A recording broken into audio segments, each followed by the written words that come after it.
I'm Nick Winter. I want to talk about a cognitive testing self-experiment that I did over 3 months, where I picked up the very, very small effects of a lot of little lifestyle factors, affecting changes in my brain, things I ate, things like this, without doing a lot of work because I was too lazy. Basically just figured out all the things that I wanted to track and just did it at the same time. And the reason that I wanted to do this was because, okay, I'm a programmer, I write, and when my brain's working good, I write some great code, and I write some decent prose, and everything feels good, and it's awesome. And I want to do this all the time, but when my brain is not working good, then I still think I'm awesome, but I'm actually just putting bugs everywhere, and adverbs galore, and I don't even notice, and later it's like, oh, what was I doing? I might as well not even be working if I knew.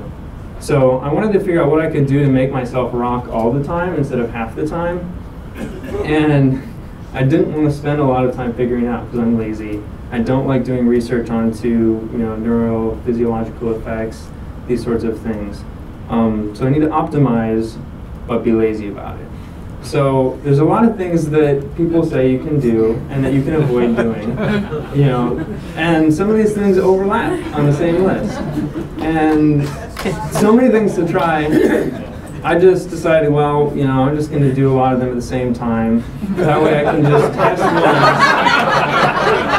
and not worry about it. The idea would be to test half of the interventions each day. And using the same tests, pick out the small variations due to each one. Now, so I did an intervention schedule that didn't have any overlapping factors, so I would listen to music for 2 days on, 2 days off. I would eat krill oil for 3 days on, 3 days off, butter 5 days on, 5 days off, so this all sort of primes. thing. Yes, essentially all primes. And the idea then was that I could test all the interventions in 3 months from my treadmill desk to music to krill oil, butter. I had apracetam, annatto, acetyl L-carnitine, whey protein, creatine, gluten, and lactose. And I could just do 15 minutes of testing a day with Quantified Mind and then get all the useful information out of it easy. So I did tests like choice reaction time, sorting, coding, finger tapping speed, these sorts of tests. And some of the tests didn't end up, they had practice effects because we were kind of developing them as we made them. And so I didn't really look at those, but some of the tests didn't have practice effects, and I got a lot of really good data out of them, thousands of trials for each of my interventions, for each condition. And one of the strongest effects was butter. So I had half a stick of butter a day for lunch. And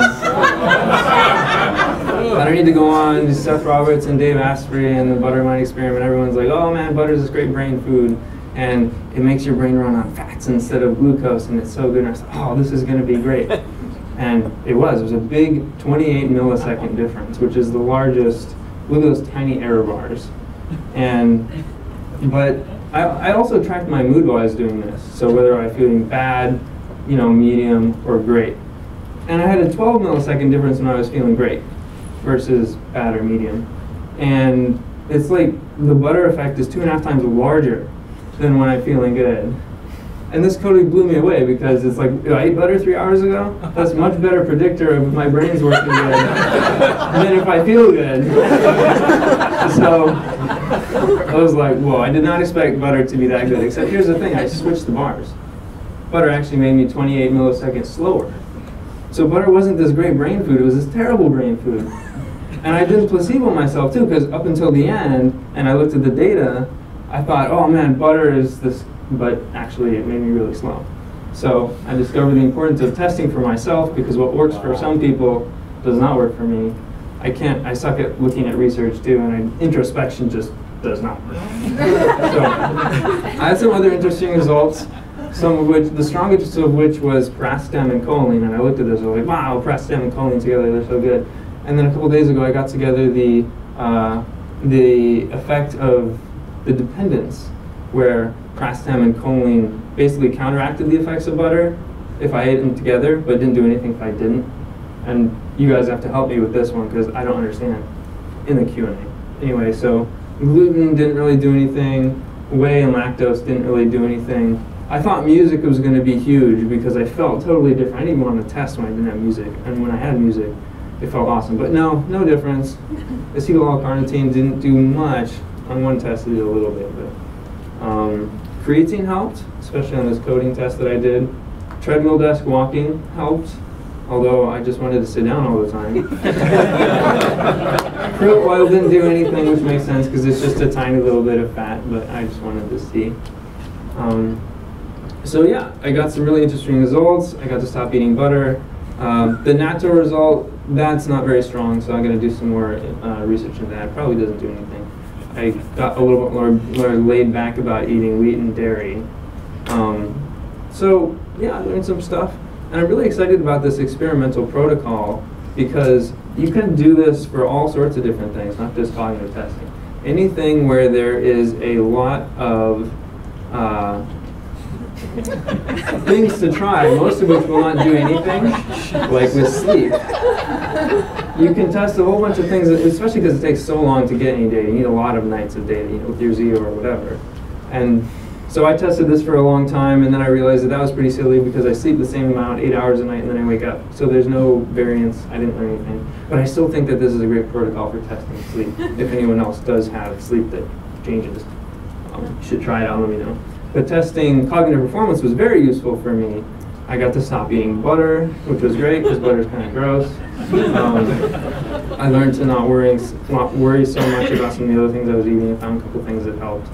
And it was good because it was really easy for me. I didn't have to set up the experiment, anything. Quantified Mind just does it for me. You can pick your own mental variables. You can design your own experiments. Then you just test until you have enough data and look at the results. And it also analyzes the experiments for you.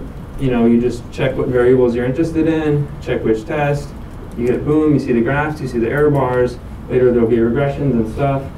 And I didn't have to do any work, which is good. And this is why I'm talking about this, not any of my other experiments, which are still awaiting my manual analysis. Whatever.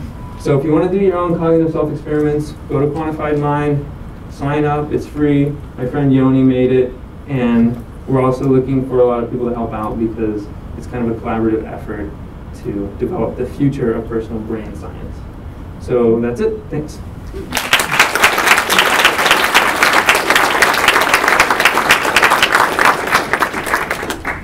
Questions? Rob? Yeah. So at the beginning you said you were doing this because you rock all the time. That's right. I want to rock all the time. What I'm curious about is, did you have a correlation between the individual brain measures and how much you actually did rock? Like in terms of, a sort of ecological measure of your activity or engagement or something like that that was required there? Yes. The question is other measures of my ecological productivity or creativity, and is there actually a correlation between the brain test metrics and that? And the answer is yes, I tracked all that stuff, and I didn't analyze it because there wasn't like an analyze button. And so all that stuff is still in my Google Doc. And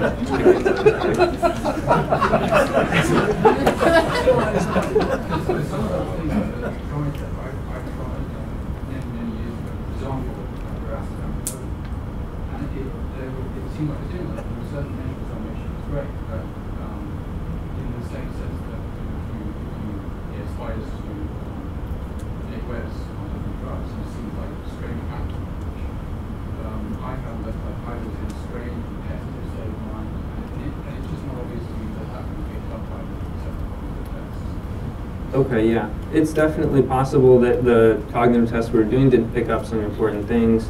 We are testing lots of different things like working memory and executive function and inhibition, not just reaction time, but definitely we'll try to correlate the actual productivity and happiness and energy measures and health measures with the test that I did later. There's a question back there. Yeah. Others? Yoni? Just to quickly answer your question, those tests have been extensively validated in 100 years of psychometric research. So all those tests are actually slightly adapted versions of tests that are very commonly used in psychology, and there have been countless works on validating them against real-life measures. Question back there. Great talk. I was curious if you can talk a little bit more about the frequency of intervention, because sometimes I'm wondering if you just have something that's spaced out a little bit more, you can actually have more effects over a longer period of time. and that might change the statistics. Right, so I tried to match up the interventions which I thought would have sort of a long washout or build up with the longer intervention cycles, but I don't like to do research, so that was kind of like, well, I heard that it takes like 3 months for creatine to wash out of your system, so let's put that at the 19-day cycle. Well, pretty good. So some of the ones where I thought, oh yeah, I'm pretty sure that listening to music isn't going to affect me the next day, so I put that on the 2 days off, 2 days off. But definitely playing around with the interventions delays would be very helpful. There's a question over here. So, hi Nick. 2 things.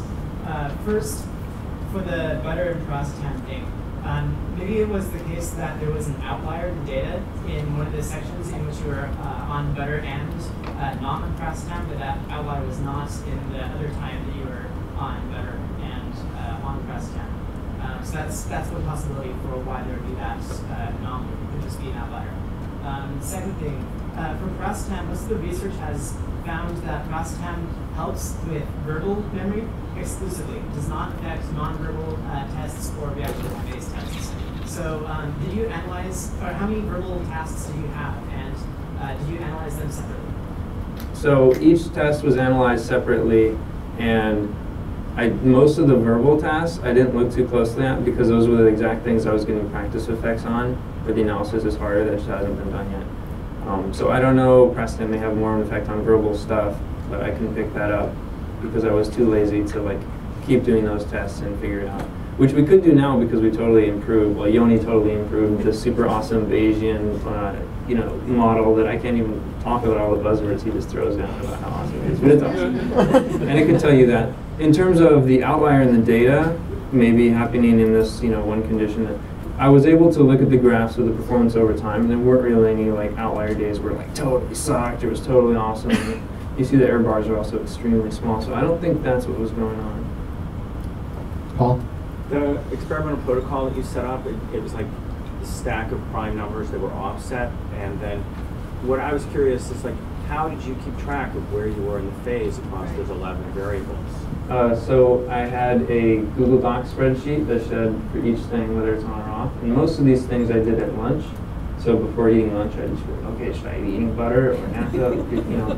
And for a few of them, I guess Prostatam was supposed to be on an empty stomach, so I just did that like an hour before. But I only had one day where I couldn't follow it, and that's because someone was playing music where I had to deal with those things. And what was the maximum number of concurrent things that you were doing? Well, so there were 11 different interventions, so at any time, on average, there would be half. Okay. But at the beginning, all of them were off except for lactose, and then I'm not sure what the maximum number of them being on were, probably 8 or something. Sean? Yeah, I didn't understand how you went from experiment with butter that showed it went well and then it didn't. What was the change? Oh yeah, I just tricked you guys. I threw it up because people were expecting to see butter as being awesome, and that's what I was expecting. And I was like, never mind, the data's backwards. Oh, okay.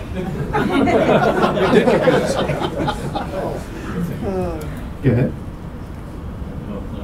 Were you eating the same brand of butter that's at I was eating the Kerrygold grass-fed, I think unsalted or maybe salted. What type of grass? It was the Irish summer grass. Can we have a correspondence about this? Yeah, okay, so to be honest, I emailed Seth about this and I was like, what's going on?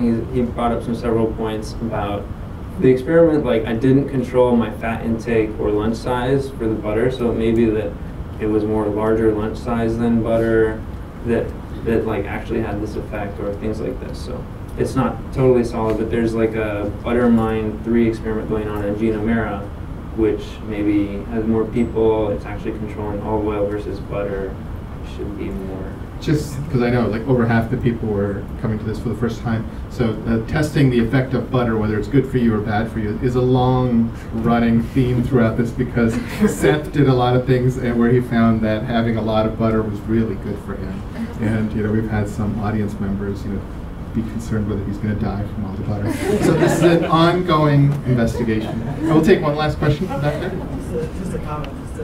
add an anecdote, another data point, and that is I talked to a cardiologist at one time who we used to run the blood on patients down in Boston, and this is when they ran the little tiny capillary tubes back in the 50s and 60s after a lot of people have these big bunches, these tumors and little bunches and things like this. And he said you run the blood on the businessman and say, ran them through the little tiny capillary tubes with that sort of high fat content, but the blood would actually clot inside those capillary tubes, so we have those high fat bunches. And he said other times for the day. So certainly your results that suggest the carbon functional piece a little bit would actually fit that as blood is the very travel story. It also suggests that the body is probably a lot more dynamic. And if anyone wants to come and tell me more about how piracetam would possibly interact with butter in this way, like, I'm dying to know. Thanks. All right, well, thank you, everybody.